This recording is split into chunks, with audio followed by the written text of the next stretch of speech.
My lawyers chewed me the out for that one. You know, the first thing they said after that was, they said, Sam, you have only one thing to tell you. You have to promise that you never, ever, ever say you up again. Today we have an exclusive interview with Sam Bankman Fried discussing the bankruptcy of his billion-dollar company FTX, why he hates when people talk about his love life, and his massive donations to political parties.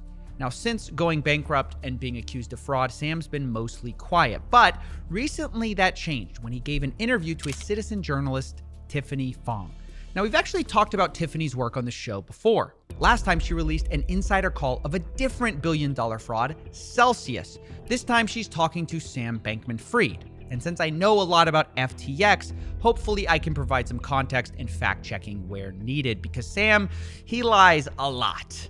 Now, we'll be talking to Tiffany later, but for now, let's talk about one of the biggest claims in the call. You might have heard by now that Sam was the second largest Democrat donor in 2022, which, in addition to his significant donations to news outlets, might have been one of the reasons that he was covered so favorably, with an image of being the most generous billionaire. But ultimately, Sam told Tiffany on a call that this wasn't the full story. They donated about the same amount to both parties this year.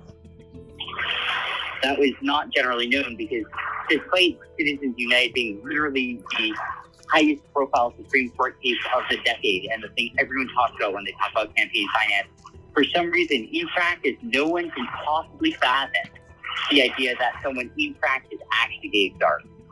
So, I don't know, all my Republican donations were dark. Wow. Sam is claiming he gave Republicans the same amount, but under the table. The Citizens United ruling that he's referring to, it allows people to donate so-called dark money to influence politicians. In other words, Sam wouldn't be required to disclose that donation. And the reason he wanted to do it this way was so that basically the journalists would like him more. And the reason was not for regulatory reasons. It's because reporters freak the out if you donate to a Republican. They're all super liberal and didn't want to have that fight. So I just made all the Republican ones dark. All right, there's a lot to unpack here. Let's start with the fact, is this even true? I don't know. I have no idea. He could be lying. Sam lies all the time. For example, anyone remember when he said FTX was solvent right before it went bust? Yeah. So because of that, because I don't know if he's lying, I decided I'd try to verify these dark money donations. Go figure, I couldn't because the money it's dark. You're not supposed to be able to find it. But either way, if he's lying, this looks bad for him. But if he's telling the truth, it looks worse. I mean, it shows you how cynical Sam was. He never cared about politics. He cared about power and perception. That's why he played both sides. So he always would come out on top. And worst of all, they bought it. The media loved him. Some of them still love him. And going back to the part about trustworthy, though, this is what's kind of hard about covering Sam in general. Everything has an asterisk or a question mark next to it because, unfortunately, Sam is very biased against not going to jail. He wants that to be the outcome here. So everything we talk about needs to be viewed through that lens. So for the next part of this call, I want to talk about an example of how Sam lies and obfuscates the truth, because so much of it is about trying to craft an image with Sam. Obviously, we just talked about how he tried to craft an image of being this generous billionaire, but after the FTX blow up, well, he can't be that anymore. What's the new image? Well, instead of being a fraud, the new image is a smart guy who made an embarrassing mistake. And you'll hear that in how he answers this next question, which is essentially talking about the backdoor in FTX, which was used to defraud customers. And pay attention to how he answers it. See, I mean, I feel like there was something about a backdoor that allowed you to execute commands that could alter the company's financial records without alerting others. Something like that. That this was put in place. I think that was a Reuters article, which made it seem like you secretly were moving money in the background. Wait, and this is something that I would be doing? I don't know. It kind of said that SBF put like a secret backdoor so that he was moving funds to Alameda and it was undetected. Like this was something that you put into place potentially. I mean, that's how it read on the article. Well, that's interesting. So that I can tell you is definitely not true. Okay. I don't even know how to code, is the honest, embarrassing answer. So I certainly wasn't like building some backdoor in the system. I could barely use the system. That's not true. I knew this system pretty well from a user interface perspective. But I literally never have opened the code base for it. So for any of FTX.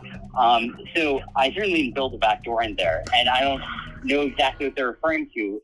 I find this response to be so telling because Sam is lying here while telling the truth. I mean, it is technically correct that he didn't build the backdoor in FTX for Alameda, but he wasn't even the person accused of building it because it turns out Tiffany had misremembered the Reuters article. It wasn't Sam, it was Sam's right-hand man, Gary Wang, who was accused of building it.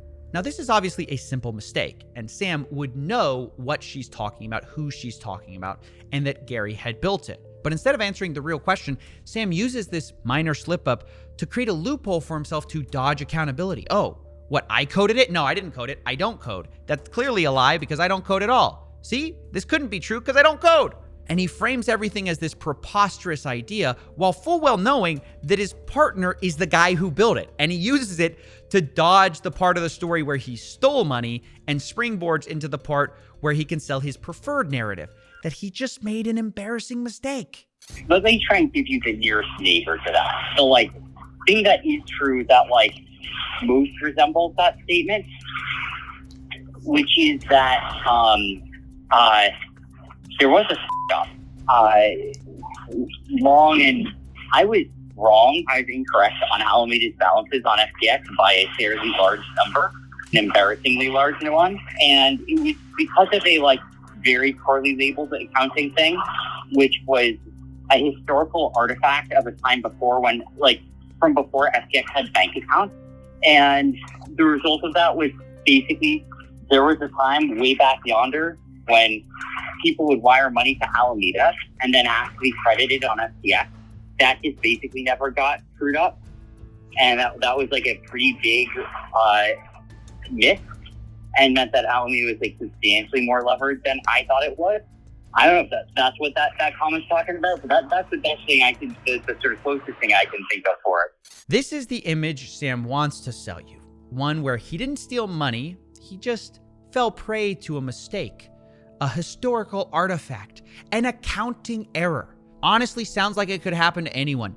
You forget you had that number in the spreadsheet and oops, it turned out to be $8 billion of your customers' money. Now, he's not explicit about what this accounting error was, but I can guess based on what he said, because back in the day, FTX didn't have a bank account for customer funds, so they had customers wire money to Alameda Research, their sister company, instead of FTX.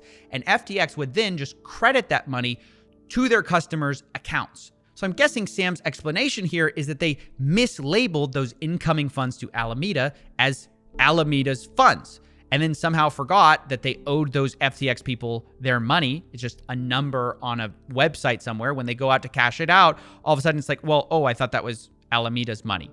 That's the strongest defense I can maybe think of here, that, we had this complicated accounting system that was confusing and we screwed up, oopsie doopsie, we lost $8 billion. And crucially, you'll notice that Sam's explanation requires no amount of fraud or stolen money. It's just a poorly labeled account. It's an embarrassing mistake. And we even saw this end up on one of Sam's internal spreadsheets as a, quote, hidden, poorly internally labeled fiat account, which he says actually explains most of this story. This whole long saga of it. And then there's a dumb account that we labeled confusingly 4 years ago. And that was 2/3 of the whole saga. Now, this has to be one of the most transparent dog ate my homework excuse, just in the world of high finance. I mislabeled an account. I just accidentally labeled your money as my money. Oops. Sorry, guys, lost $8 billion there. Didn't mean to do that. I mean, again, this is me reading into what he's said here about why he lost it. We still don't know exactly what this internally labeled account is. I'm just trying to give the best explanation from the available evidence. But either way, Sam claims that even despite all of this, the real mistake was actually declaring bankruptcy in the first place. Because without it, things would kind of be fine. And then the saga ends, and I honest to God believe if I hadn't filed for bankruptcy, all users would be whole and withdrawals would be on FTX right now. And not just US, international as well. And I might still get there. We'll see. I don't know. It might happen, it might not. But I 8 minutes after I filed for bankruptcy, $4 billion more came in of liquidity. Are you able to add it to the estate? I'm working on it, but the current trustees of the estate would rather burn it all to the ground out of shame and attempt to find a way to bring more value to customers. So right now I'm stuck in a jurisdictional battle between countries over the bankruptcy estate. All right, a lot more to unpack here. Sam claims that FTX and FTX US would have basically been fine had he not filed for bankruptcy because he got $4 billion in liquidity minutes after filing. Now, the problem with this is that we just have no evidence any of this is true. And given all the past claims of Sam that have proved to be wrong, like his solvency, I find this very uncredible. It's very convenient when you think about it that, oh, we got a bailout right after I can't help anything anymore. And that those darn bankruptcy lawyers just want to burn it all down. Somehow I doubt that anybody would turn down $4 billion for customers, but that appears to be the story Sam's sticking with. In addition to this, Sam also insists that FTX is not as bad off as people say. Here's him responding to a claim that users will get almost nothing from the bankruptcy. Well, I mean, not nothing. Like, I think, that's not counting, like, just liquid assets that are there. I think if nothing happens, if I can never do anything again and they're left to their own devices, eventually US will get a penny on the penny, a dollar on the dollar once they get around to admitting that. And international will get, 20-25 cents on the dollar. So I don't know exactly what, something like that. Now, these are just more wild lies from Sam, specifically about the part about FTX International, which is hopelessly insolvent. He claims it only needs $4 billion, but that's not true. The only way he arrives at this number is because he's counting billions of dollars in coins that FTX has as real money, while full well knowing he could never sell that. So I find this to be kind of dishonest because, like, if I create Coffee Coin and create 1 billion tokens, sell one of them for $1, technically my market cap would be $1 billion. But you'd be a fool to actually believe that's what I'm worth. But that's essentially what Sam's doing with his own balance sheet. He's treating these coins, which he owns the majority of, as if he could sell them at the current market price, which everyone knows he can't. And this denial also extends to his own coin, FTT, which is the native token of FTX, which he used as collateral to get these loans. Now, Sam says it's probably a mistake to use them as collateral, but he argues that FTT was really valuable, although hearing him explain how is pretty interesting. I think FTT was basically more legit than most tokens in some ways. Like, I think its value is more economically underpinned than the average, than the average token was. That being said, why do you feel that way? Wrong. Because like the buy and burn, like, it's not just like a token that like does nothing. Like, at least it does something. Now, I'm kind of speechless here. Sam seems to be suggesting that his token doesn't do nothing, therefore is justifiably worth $1 billion. This is despite the fact that he created it from thin air and owned most of the tokens. It's just so insanely cynical, in my opinion. His real justification for its use case is only these buy and burns he did with the FTT token, which is just basically where FTX spent money to buy up a bunch of FTT tokens, which they owned most of. So it's literally arguing that pumping your own price makes a token valuable. I don't know. It's akin to saying my Ponzi is better than your Ponzi because I pump my own money back into it sometimes. I don't know. It's ridiculous. And it reminds me of a video we did 6 months ago where Sam described everything as a Ponzi scheme.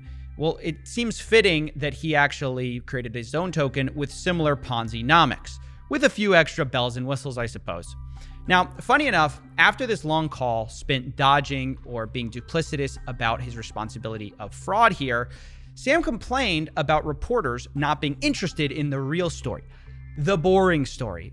And he said that he's tired of getting questioned about these provocative questions like his relationship issues. The problem is that at the end of the day, their metric is clicks. Like, that's what they need to get. And it's fine. It is what it is. But like, what it means is that like a boring story won't sell. And so they're going to be trying to ask me like the most provocative possible questions. I kind of felt like, all right, like we as a society have, in my humble opinion, spent about enough time this week trying to figure out whether anyone in living in Albany was polyamorous. I found this answer really amusing since he's the one who's been dodging hard questions this entire time and then says no one wants to hear the real story, and also then brings up his personal life and says, why do people keep asking about my personal life? Like, wait a second, you just brought that up. So I find it really weird to be complaining about nobody wanting the real story and then not answering hard questions about backdoors and instead talking about your relationship. I just thought that was really funny. Now, so far, I've spent a lot of time talking about Sam's credibility or lack thereof. But to me, this all begs the question, what can we learn from Sam, who's so calculated, who's so intent on building this reputation or this image of himself? And he just isn't a reliable narrator. And I think the only honest answer is that we can see how flawed and warped his reality really is. Because in Sam's world, he's still the good guy. He just made an honest mistake, an embarrassing mistake, sure, but an honest one. It's the lawyers who screwed him, who want to burn things to the ground. He's standing on the sidelines with $4 billion that no one's seen, ready to put it all in to save everyone. If you only let him sell you his Ponzi tokens on the way out, it'll all be fine.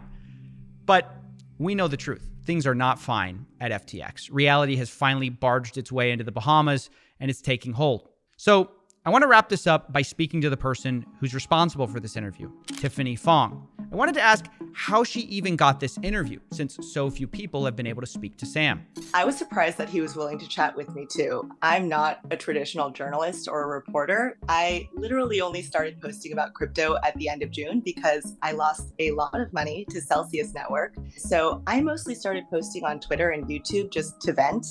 But a few months into posting, Celsius employees started sending me leaked information, like leaked files and leaked audio, one of which was a leaked internal all-hands meeting that I posted on September 13th to the public. And I think you actually briefly covered that in one of your videos. But Sam Bankman Fried started following me that day. So we had a couple of brief friendly exchanges on Twitter. A couple of them I think are actually public. So our DMs were already open when FTX filed for bankruptcy on November 11th. So I just figured I would shoot my shot and see if he'd be willing to chat with me.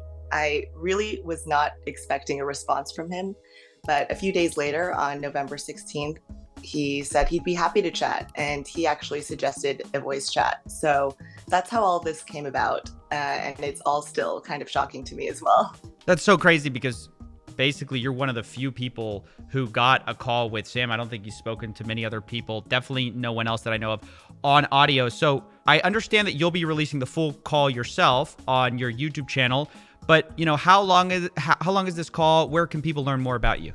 The call should be about 20 minutes long. I did redact some of the parts that he explicitly told me not to repeat, but yeah, I'll post the call on my YouTube channel because I think that a lot gets lost on Twitter threads. So I think for sure.